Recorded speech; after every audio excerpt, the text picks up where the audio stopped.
जयंती के पावन अवसर पर मैं इस ग्राम पंचायत में आया हूँ। राहुल तो अपने वक्तव्य शुरू करने से पहले मैं दुनिया को ज्ञान देने वाले तथागत गौतम बुद्ध जी को नमन करता हूँ और जिनकी आज जयंती है उनको भी मैं श्रद्धा सुमन अर्पित करता हूँ।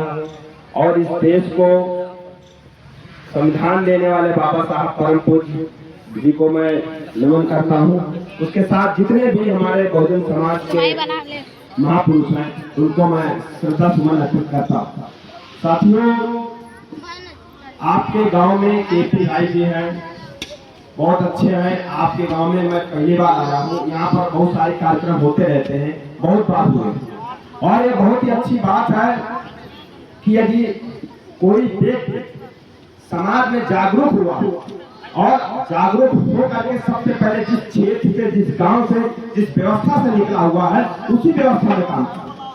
जैसे आज के दौर में हम लोग शिक्षित होते हैं, पढ़ाई करते हैं, तो हम लोगों की क्या मंशा रहती है कि हम पढ़ लिख करके अच्छी पढ़ाई करें और अच्छी नौकरी करें। मतलब जितनी अच्छी पढ़ाई करें उतना अच्छा नौकर बनना चाहते हैं, क्योंकि जितनी अच्छी पढ़ी नौकरी होगी वो सरकार का उतना अच्छा नौकर होगा।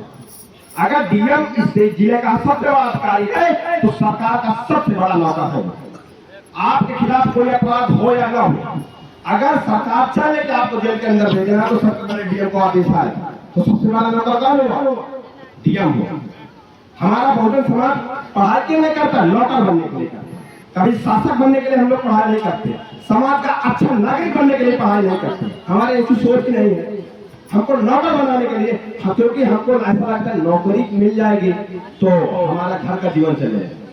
बाबा साहब अंबेडकर के विषय में सभी लोग जानते हैं कि उस दौर में उन्होंने शिक्षा ग्रहण की जब इस देश में विदेशी शासन था, इस देश में सामाजिक असमानता थी। बाबा साहब विद्यालय के बाहर बैठ करके शिक्षा ग्रहण करते थे। आप सोचिए, हम लोग अपने जीवन में जितना संघर्ष करते हैं तो नौकरी की इच्छा रखते हैं, लेकिन बाबा साहब ने उस दौर में इतना संघर्ष किया, उन्होंने नौकरी के लिए नहीं किया संघर्ष। जब उनको शिक्षा मिली, जब वो काबिल बने, तो उन्होंने जिस समाज में, जिस व्यवस्था में संघर्ष किया, सबसे पहले अपने शिक्षा का सदुपयोग उस समाज में किया। शिक्षित हुए तो उन्होंने यह समझा कि मैं जिस गांव से आया हूँ, जिस समाज से आया हूँ, उसका समाज में जिस प्रकार से शोषण होता है, मैं सबसे पहले अपने शिक्षा का सदुपयोग करूंगा और उस व्यवस्था को खत्म करूंगा जो शोषणकारी व्यवस्था है। साथियों, बाबा साहब उस समय चाहते तो कोई भी बहुत अच्छे फर्स्ट क्लास के प्रोफेसर बन सकते थे, लेकिन उन्होंने संघर्ष का रास्ता चुना। आज हमारे समाज में हमारे जो लोग हैं पढ़ लिख करके संघर्ष का रास्ता नहीं चुनते हैं, गुलामी का रास्ता चुनते हैं। जो छोटे छोटे गांव के छोटे भैया लोग हैं वो राजनीतिक मसलों में क्या करते हैं, कहीं सत्ता का बदल गई है तो झंडा बदल जाना चाहिए। क्यों बदल जाना चाहिए? फायदे के लिए बदल जाना चाहिए। हमारे पुरखे ने अपने फायदे के लिए नहीं काम किया। हमारे पुरखों ने हमको स्वतंत्रता, समानता, बंधुता का जीवन जीने के लिए संघर्ष किया। उन्होंने आजीवन संघर्ष किया सिर्फ हम लोगों को अच्छा जीवन जीने के लिए। हमको अपने पुरखों से, डॉक्टर अमित पाल जी इतिहास की बात बता रहे थे। साथियों, इतिहास क्या होता है? सबसे पहले जब हम इतिहास पढ़ते हैं तो इतिहास बताया जाता है। इतिहास किसे कहते हैं? इतिहास उसको कहते हैं, इतिहास से हमको ये सीख लेनी चाहिए कि हमारे पुरखों ने क्या काम किया था, हमारे पुरखों ने क्या गलती की थी, वो गलती हम ना करें। कौन सा काम उन्होंने सही किया था जो हमको करना चाहिए। इतिहास इसीलिए पढ़ाया जाता है। हमारे पुरखों ने ऐसा कौन सी गलती की जिससे हमारा समाज में असमानता आई, वह गलती हम लोग न करें।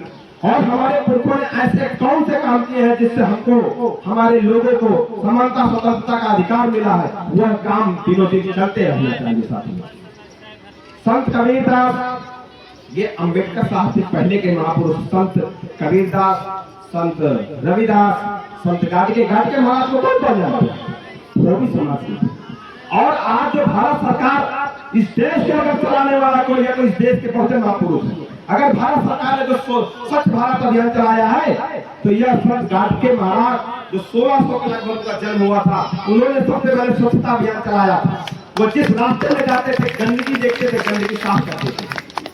आज उन्हीं का अनुपालन सरकार कर रही। सरकार क्या नया कर रही है? हमारे महापुरुषों ने जितने काम किए सिर्फ उन्हीं में काम कर रही है। और जिन कामों से उनको ऐसा लगता है कि ये जो बहुजन समाज है जागरूक हो जाएगा, जिससे हम इनका शोषण नहीं कर पाएंगे, वह उन अधिकारों को खत्म करने का काम करेंगे।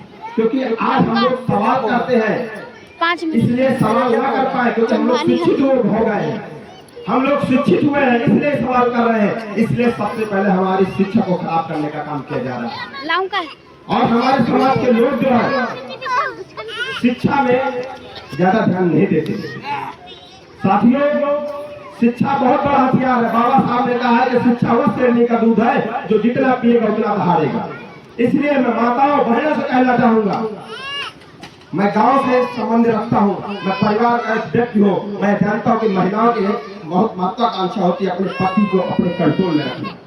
मैं कहना चाहूंगा जितना आप फोकस अपने पति पर रखते हैं उससे ज्यादा अपने बच्चों को दिमाग में रखिए, मुझको अपने बच्चे को कैसे कंट्रोल रखना है, उसको कितनी अच्छी शिक्षा देना है। क्योंकि आप अपने बच्चे को शिक्षित करेंगे तो आपका पूरा परिवार शिक्षित हो जाएगा। क्योंकि जो लोग ऑलरेडी पढ़ लिख चुके हैं, आप उन लोगों के ऊपर कंट्रोल नहीं कर सकते, उनको सुधारने की थोड़ा सा कोशिश कर सकते हैं, लेकिन पूरा कंट्रोल बच्चों में करना चाहिए। क्योंकि हम लोग, मैं गांव में रहता हूँ, देखता हूँ कि शाम को 6-7 बजता है तो माँ बेटे बच्चे सब मोबाइल में देखते हैं। मोबाइल में आप जो वीडियो देखते हैं उससे आपका सामाजिक स्तर का कोई उद्धार होने वाला नहीं है।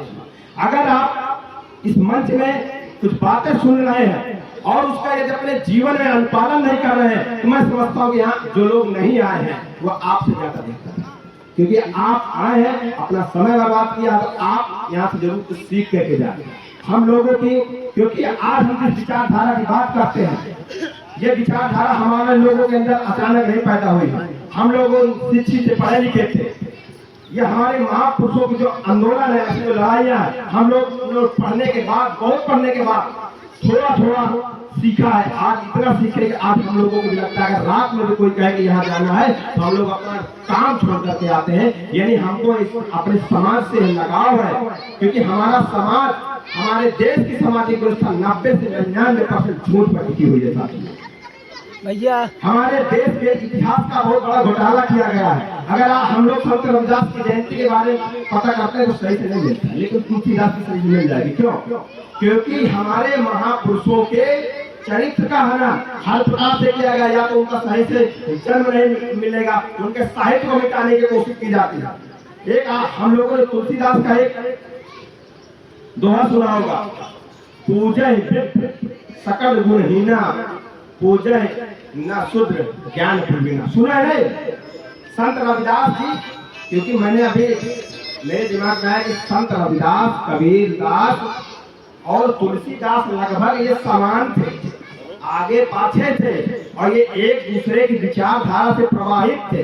तुलसीदास, ये कबीरदास और संत शिरोमणि रविदास की काट थे। उन्होंने बहुत सारे जो दोहा लिखे तुलसीदास ने।